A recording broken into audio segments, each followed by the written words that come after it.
Thomas Frank's first game as Tottenham manager in the Champions League got off to a perfect start.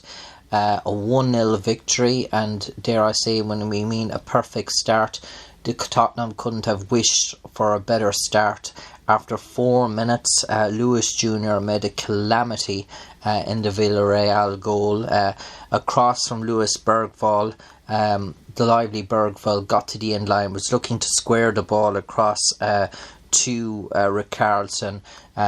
Lewis Jr. intercepted the pull back, but unfortunately for him, he lost control of the ball. It squirmed off his body onto his supporting leg and rolled into the back of the net to give Tottenham the lead, a lead that they would hold throughout the game in a contest that petered and in terms of its a goal mouth action. It's sort of some spells where there was sort of long dull periods of non-activity flickered in with a few sort of moments and glitters throughout the game where opportunities presented themselves. But it was the first minute, a rasping drive on the half volley by Xavi Simons. It was always rising after a Vicario free kick dropped outside the box. 4th minute, that was the goal, the howler from Lewis Jr., which was all the difference in terms of that. And really, he was under no pressure. That's what probably meant that the goal so much worse for Villarreal. And 5 minutes, the shot from Sergi Cardona took a deflection for a corner for Villarreal. On 11 minutes, Villarreal robbed Mickey van der Ven on the halfway line and led to 2-versus-1 break, and it ended up with Pepe curling a shot from the edge of the box, which is deflected for a corner. 16 minutes, the dancing feet of Kudos out wide, teamed up Bentancur outside the edge of the box, whose deflected shot looped over the crossbar for a corner. And throughout the first half, Spurs' policy was to go wide fast and early to Kudos and the very influential Xavi Simons, who was very impressive in the first half. 24 minutes, a great chance for Buchanan to equalise for Villarreal after Romero failed to clear. Buchanan drags his shot harmlessly wide from Villarreal from 12 yards out after being set up by Nicolas Pepe, and this was one of the two clear-cut chances in the game for Villarreal, one in the first half, one in the second half, probably more clear-cut than any chances Tottenham have had, and really and truly Buchanan should have hit the target. He tried to direct the ball back across goal where he come from, and it was a feeble effort to say the least.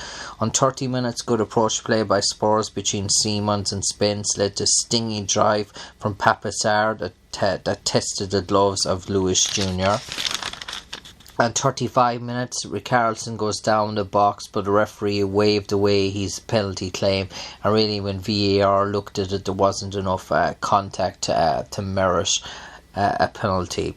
Xavi Simons throughout the first half was the bright spark. He looked a threat when Tottenham had the ball. Probably what Tottenham did with Richarlison up top, they didn't really have runners coming off him at all, so it was fast and early for Simons and Kudos to try and beat their opponents and supply deliveries into Richarlison in the box. There was no runners going past Richarlison. Bergvall was drifting wide. Bentancur and Papasar were just hanging up back in a sort of deepened midfield roles. In 40 minutes, Bentancur heads over a short free kick routine. Clever routine by Bergvall, clipped in the ball, but Bentancur got his header all wrong. On 41 minutes, Xavi Simons works a give and go with Bergvall before dragging his shot left and wide. A potential VAR check ruled accidental handball against one of the Villarreal defenders in the build-up, and it's fair to say, although the ball struck him in the hand, he didn't know where the ball was going, and there was no intention to play the ball or move the hand towards the ball. On 43 minutes, better play from Spurs. Siemens' clever back flick gives Spence space to tee up Richarlison, whose stinging shot was as it deflected into the side netting. So that was it. Spurs 1-0 up at half-time. You could say just maybe on the merit of play deserve that 1-0 lead, but the clear-cut chance of the first half falls to Buchanan, the Canadian midfielder for Villarreal, and he really should have done much better. The second half was really a sort of stop-start affair. It was around the middle third, no real chances of note, dare I say, but Villarreal definitely nullified Spurs' strength in the first half in terms of the wide play of Kudos and Simmons was non-existent in terms of its effectiveness like it was in the first half.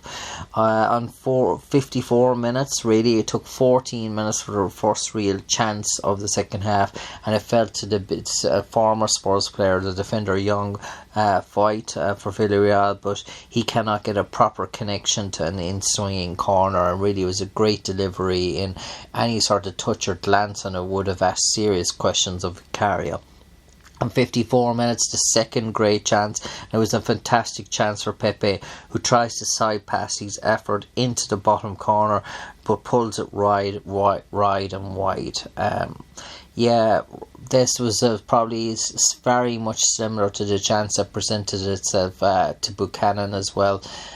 In the first half, Pepe was sort of on the counter-attack, slipped inside and really gave Jed Spence a third time throughout. Really, it wasn't probably Spence's one best days in the Spurs jersey. He got substituted fairly on, but Pepe, we could see what Pepe was trying to do. He was trying to curl it into that bottom corner, but he didn't measure it right at all, and really it was a gifted edge chance. He should have been hitting the target.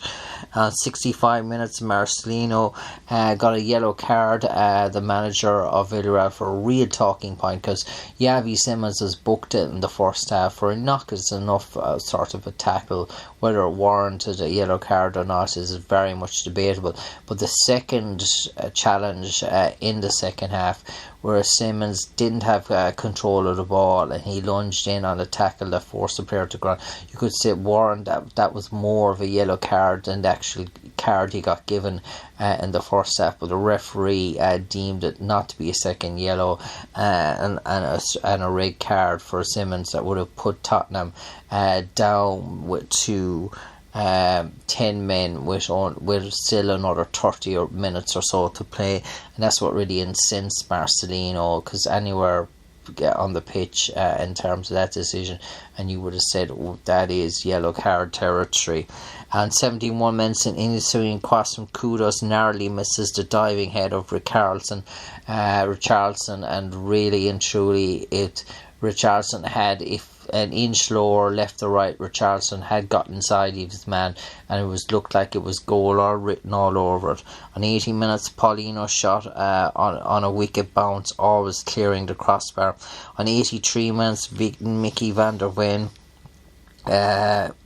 took a blatant yellow for taking out the Georgian striker Mikeladze for Villarreal, who had run in behind him. Free kick just on a real dangerous position just outside the box. A VAR check deemed it to be rightly just a free kick, that although the tackle probably carried itself into the box, the initial contact was good 2-3 yards outside the box. The resulting free kick, Pepe tried to looking for that top right hand corner to clip it over the wall, bend it with pace, but he got too much bend of it, and it stayed out rather than coming back in.